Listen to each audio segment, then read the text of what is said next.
Welcome back to the Many Toys Of, the show in which we go over the action figure history of various Transformers characters. And this time around, I actually want to cover someone who I had originally planned to cover in December, that being Apelinq. Before we begin, a big thank you to Transformers Tai Stop Motion and me, a person, for allowing me to cover this Maximal Engineer. Now, I wouldn't be surprised if most people had never heard of Apelinq before Rise of the Beasts. However, he's actually been a pretty consistent fan favorite for a long time, especially if you were a fan of the original Transformers Collectors Club that 3H covered. You see, Apelinq was essentially one of the first proper fan-created characters, and an early mascot of the 3H era of the Collectors Club. He is, in effect, an old soldier, an engineer who participated at the end of the Autobot-Decepticon War, and one of the first proper Maximals. He is also the current leader, at least current by the time of the Beast Machines timeline, of the Wreckers. He is in fact the last leader of the Wreckers in terms of the overall timeline of the G1 continuity. Now, he never showed up in any shows, that much is clear, but he did show up quite often in comics, in which he was grouchy, yes, grumpy, sure, a curmudgeon possibly, and yet also incredibly intelligent. Despite his immense strength and power, truly his ability to rationalize what he was seeing and come up with quick strategies was his ultimate weapon. Knowing this backstory for him, especially that bit about him being a war veteran in his own right, his appearance in Rise of the Beasts makes a ton of sense. After all, there he's the original leader of the Maximals, and effectively has an almost father-son relationship with Primal for the very small amount of time we have with him. There's also the fact that he is visibly older than Primal, with his gorilla mode having a lot of its hair missing. Now, Apelinq was there as a last-minute inclusion. They wanted to kill someone through Scourge to establish him as the main villain, and there was no time to make a completely new model. But don't take that away from Apelinq. There's not many characters that were created by fans who can claim to have made it into the movies themselves. For Apelinq's original toy, we have to go back to the year 2000, and more specifically, Botcon 2000. Apelinq has the unique distinction of being one of the first new toys made for Botcon, and I do really like his color scheme. The silver of the gorilla chest, in robot mode you have the red and the green. In all honesty, my big issue with the Transmetal Primal has always been his colors, at least in robot mode. Here, I think they're even better. Even though I prefer Primal's gorilla mode with that beautiful blue, the overall package here, and especially the robot mode, I think are so much better looking.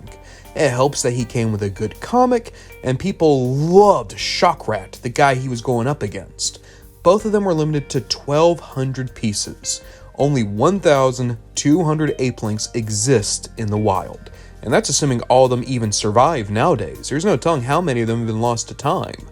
He is a rare figure, and yet a beautiful figure, and one that has a surprising legacy now. Unfortunately, Apelinq's second toy in 2004 was something of an unmitigated disaster. You see, Apelinq was now the head component of Sentinel Maximus. This is a retool of Overload, the Armada toy, and it is cute that Apelinq's here. It's just a nice little homage in what was otherwise a unique figure. But this was supposed to be an exclusive toy for the official Transformers Collectors Club convention in 2004, until Hasbro yanked the convention from the OFTCC. As a result, this guy never made it to a convention because the convention didn't happen the way it was supposed to. Instead, Hasbro was going to honor everyone's transactions by mailing them out to the buyers. Only issue is they didn't update the mailing list. People might have moved in the meantime, or there's issues with postage, and there weren't any replacements on hand and no way to contact Hasbro if your toy never showed up. In theory, there's about 1,200 of this guy, but most of those never made it to the people who bought them. Thankfully, Apelinq had a much easier time in 2014. You see, the Botcon that year had the gimmick of Knights versus Pirates, and if you got the Knight 3-pack, you got Alpha Trizer, Apelinq, and Flare Up. Apelinq is using the Beast Wars 10th Anniversary Deluxe Class Optimus Primal. Even though I don't like this mold for Primal, it's better with Apelinq. The Gorilla mode is still really rough. The Gorilla mode has never worked for me. However, the surfboard is nice. And in robot mode, yeah, that's Apelinq, a very good rendition of this original deco.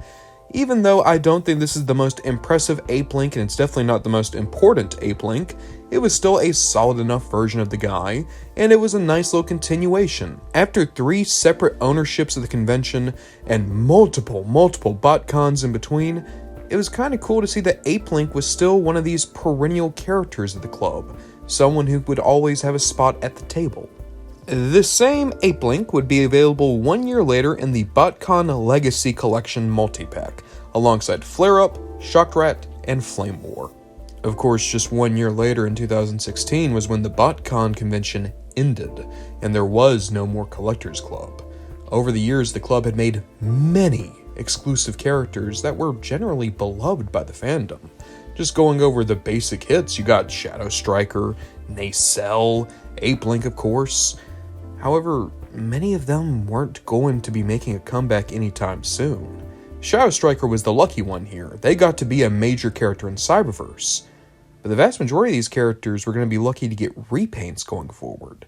As for Apelinq, why bother? After all, Primal doesn't get that many toys in the grand scheme of things, so what hope does a niche repaint have? Well, of course, Rise the Beast comes to pass, and all of a sudden, Apelinq has a whole lot of attention on him again. Now, he's probably one of, if not the most well-known Botcon-originated Transformers characters entirely because he made it into a movie.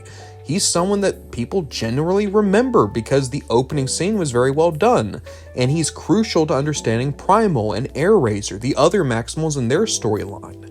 As their original leader and the original possessor of the Transwarp Key, he's honestly the linchpin of this story in some ways. And because of that, he got a couple of toys out of the deal. In 2024, you could get the Yellow Park Apelinq. Now, he is very similar to Primal, but believe it or not, he is his own sculpt, and he actually does have much rougher fur. If you go throughout the body, you'll find that there's many spots where he's bald, whereas Primal has fur throughout his entire form. It's a small change, but a nice one, and it gives you an option if you did want yet another Maximal from the Rise the Beast line. That brings us to 2025, in which Studio Series has released Apelinq. This guy is just now hitting store shelves as I record this, and generally speaking, he's fine. A very nice repaint of Primal. He includes the Transwarp Key, though in all honesty it looks a bit more like a carrot. And in robot mode, he has a different head sculpt. And if you look, it's actually more film accurate to Primal than Primal's head sculpt on his toy. That's because, according to Hasbro designer Evan Brooks, they made Apelinq with the idea that you could always pop the head off this one, put it on your Primal, give Primal's old head to Apelinq, and now everybody's happy. In some ways, you can make the argument that Apelinq is effectively just an accessory pack for that Studio Series Primal. But, you know, why kick a guy when he's down? And that's it. So, what did we learn about Apelinq? In some ways, I suppose, much like Nacelle and Slicer, it's that ultimately, if you're a good repaint, there's always going to be a chance for you to come back, if for no other reason than just we got to get some more money out of these molds. I don't dislike Apelinq. Admittedly, I tend to not think about him. There's been entire years where I've probably not had a single moment thinking about this weird gorilla, but it is kind of cool he made it into a movie. There's a whole lot of characters that have never, ever been able to make it onto the silver screen, so Apelinq is in rare company. Past that, he's had good toys. He's been able to cherry pick some of the best toys Optimus Primal's ever had, but there's also some that are uniquely his own.